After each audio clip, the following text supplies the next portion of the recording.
थोर स्वातंत्र्य सेनानी सहकार महर्षी भाऊसाहेब थोरात यांच्या जयंतीनिमित्त सह्याद्री परिवाराच्या वतीने संगमनेरमध्ये प्रेरणा दिनाचे आयोजन करण्यात आले। सह्याद्री संस्थेचे सचिव प्रतापराव मोरे काका यांचा अमृत महोत्सवी अभिष्टचिंतन सोहळा देखील यावेळी साजरा झाला। सहकार महर्षी भाऊसाहेब संतुजी थोरात महाविद्यालय आणि सह्याद्री सेवकांची पतसंस्था यांच्या विद्यमाने दरवर्षी स्नेह मेळाव्याचे आयोजन केले जाते।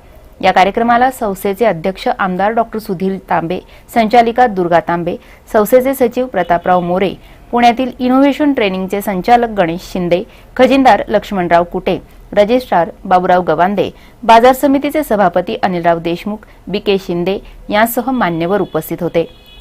आपले त्यांचे चिरंजीव यशवंतराव तथा रावसाहेब मोरे हे मोठे पोलीस अधिकारी आता राज्याचे जवळजवळ सर्वोच्च ठिकाणी ते पोहोचलेले आहेत।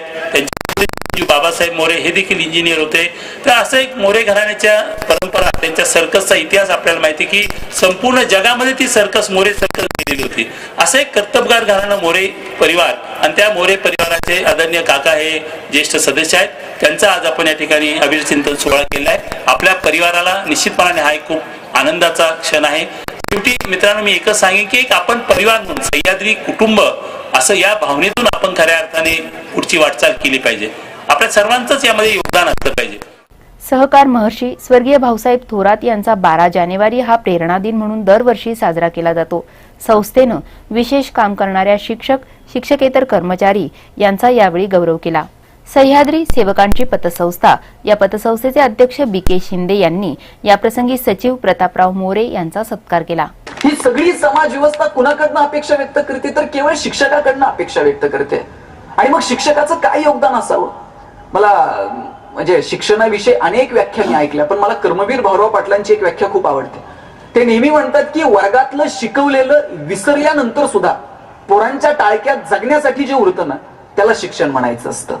आणि महात्मा गांधी तर खूप छान सांगायचे, ते म्हणायचे education is the powerful weapon which brings new changing the personality. शिक्षण हे माणसाचं व्यक्तिमत्व बदलवणारं धारदार शस्त्रातल्या शुद्ध लेखनाच्या चुका काढायच्या नसतात। मला वाटतं शिक्षकाला स्वतंत्रची अशी एक स्वतंत्र विचार करण्याची कॅपॅसिटी असायला हवी। त्यानं सगळ्या बाजूने विचार करायला हवा की जे सिलेबस मध्ये आले ते फक्त पोरांपुढे नेऊन पोहोचवायचं, ते पोहोचवणारे आपण पोस्टमन आहोत का?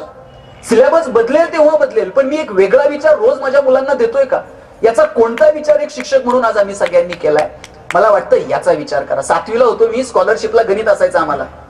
शेतकऱ्याच्या रामून अमुक अमुक व्यापाऱ्याकडनं दर साल दर शेकडा अमुक अमुक दरानं एवढं कर्ज घेतलं।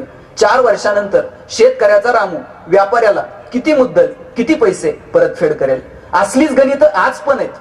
मला असं गणित 7वीच्या पुस्तकात दाखवून द्या की अमुक अमुक व्यापाऱ्यानं शेतकऱ्याच्या रामू शेठकडून अमुक अमुक दरानं एवढं कर्ज घेतलं। 4 वर्षानंतर व्यापारी शेतकऱ्याच्या रामूला किती मुद्दल किती पैसे परतफेड करेल। असली गणित सुद्धा पुस्तकात छापून आली नाही। संस्थेत विशेष काम करणाऱ्या कर्मचाऱ्यांचा सत्कार मान्यवरांच्या वतीने करण्यात आला। कार्यक्रम यशस्वीतेसाठी संस्थेचे रजिस्ट्रार दत्तात्रय चास्कर, प्राचार्य अशोक गवांदे, सहदेव चौधरी आदींसह सर्वच प्राध्यापक आणि शिक्षकेतर कर्मचाऱ्यांनी मोलाचे परिश्रम घेतले। दादांनी ही शिक्षण संस्था सुरू केली आणि त्यातनं आज अनेक हायस्कूल, अनेक शाळा, कॉलेज या ठिकाणी उभे आहेत। जवळजवळ 25,000 विद्यार्थी या ठिकाणी शिक्षण घेत आहेत। या शिक्षणाचं शिक्षण देण्याचं काम सर्व शिक्षक या ठिकाणी करत आहेत आणि याचं सतत स्मरण आपण सर्वांनी ठेवायचं आहे। दादांनी स्वातंत्र्याच्या चळवळीनंतर इथल्या सहकाराची उभारणी केली। हा सहकार उभा करताना त्यांच्या मनामध्ये ज्या ज्या कल्पना आल्या त्या त्यांनी अमृत मंथन आणि अमृत गाथा या पुस्तकांमध्ये लिहिलेल्या आहेत। ज्या कोणी हे पुस्तक वाचलं नसेल त्यांनी ते वाचावं। सी मूव्हीज अँड न्यूज साठी प्रतिनिधी बाबासाहेब कडू, संगमनेर।